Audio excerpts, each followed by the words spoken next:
அண்ணா கொஞ்சம் நைஸாக இருக்கும் சாப்பாடு அதிகம் எப்படி வேணா வாங்கிக்கிறேன் நான் எந்த பார்த்து அப்படி இல்லை பிரதர் உனக்கு என்ன சைஸ் வைக்கணுமோ அதை தான் என் வேலை நைஸாக வெட்டினா போதும்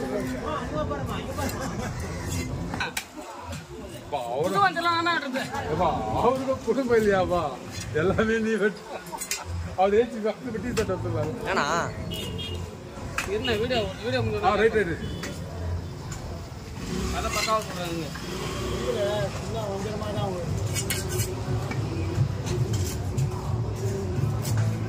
போமா ரைட்